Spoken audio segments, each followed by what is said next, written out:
Gas కొరత కారణమంటూ హైదరాబాద్లోని పలు హోటల్స్ కస్టమర్లను దోపిడీ చేస్తున్నాయి. ఇరాన్ వార్ కారణంగా కమర్షియల్ ఎల్పీజీ సప్లై తగ్గింది. దీంతో హోటల్స్ కస్టమర్స్ నుంచి అదనపు ఛార్జీలు వసూలు చేస్తున్నాయి. ఇప్పటికే గచ్చిబౌలిలోని భారతీయ హోటల్స్ గ్యాస్ ఛార్జీల పేరుతో అదనంగా కలెక్ట్ చేస్తుంటే మెహదీపట్నంలోని మరో హోటల్ ఎసెన్షియల్ నీడ్స్ పేరుతో బిల్లుపై 10% అదనంగా కలెక్ట్ చేస్తున్నారు. దీనిపై మరింత సమాచారాన్ని మా ప్రతినిధి సాయి కిరణ్ అందిస్తారు.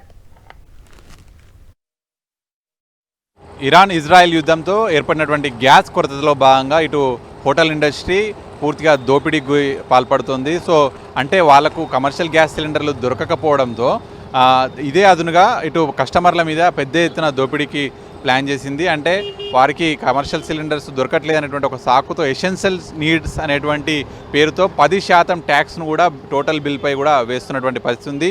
ఇప్పటికే అన్ని హోటల్స్లలో కూడా మెనూ అనేటువంటిది పూర్తిగా తగ్గించి వేశారు. అందులో అయితే గ్యాస్ పైన వండేటువంటి వంటకాలన్నింటినీ కూడా పూర్తిగా తగ్గించారు. అలాగే హోటల్కి వెళ్తే అంతకుముందు 20 రకాల మెనూస్ ఉంటే ఇప్పుడు కేవలం 3, 4, 5 మెనూస్ మాత్రమే ఉంటున్నాయి. వాటిపైన కూడా ఎసెన్షియల్ సర్వీసెస్ ఛార్జెస్ అని చెప్పి ఏదైతే టోటల్ బిల్ పైన 10% ఛార్జెస్ వేస్తున్నారు.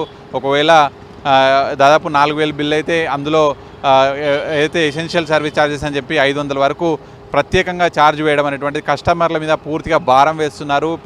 అయితే గ్యాస్ కొరత వల్ల అటు ఒకవైపు హోటల్స్ కొందరు మూసివేస్తుంటే మరికొందరు మాత్రం కస్టమర్ల మీద అధిక భారం వేస్తున్నారు. అంటే అది వారిపైన భారం పడకపోయినప్పటికీ కూడా ఇది ఒక సాకు చూపించి అత్యధిక భారం వేస్తున్నారు అనేటువంటిది కస్టమర్లు ఆందోళన చెందుతున్నారు. చాలామంది తప్పక హైదరాబాద్లో హోటల్స్లలో తినేవాళ్ళు చాలామంది ఉంటారు. ఎందుకంటే అందరికీ హైదరాబాద్ వచ్చినటువంటి వాళ్ళకి ఇంట్లో తినేటువంటి ఫెసిలిటీ ఉండదు. సో ఖచ్చితంగా హోటల్స్లలో తినేటువంటి వాళ్ళు చాలామంది ఉంటారు. కాబట్టి వారిపైన ఈ భారం అధికంగా అవుతుంది. సో హోటల్ పైన ఇప్పటికైనా అయితే అధికారులు దృష్టి సారించి ఈ ఎసెన్షియల్ సర్వీసెస్ ఛార్జెస్ అనేటువంటి 10% అదనంగా వేస్తున్నారో దానిపైన చర్యలు చేపట్టాలి అనేటువంటిది కోరుతున్నారు. ఈ గ్యాస్ కొరత సాకు చూపించి హోటల్స్ దోపిడీ పైన కట్టడి చేయాలి అనేటువంటిది కోరుతున్నారు. ఒకవైపు మెనూ కట్ చేస్తున్నారు. ఈ విధంగా అదనపు ఛార్జీలు వేయడం అనేటువంటిది కరెక్ట్ కాదు అనేటువంటిది కస్టమర్లు ఆందోళన వ్యక్తం చేస్తున్నారు. విజర్నలిస్ట్ నాయక్తో కలిసి సాక్షి న్యూస్ మెహదీపట్నం నుంచి.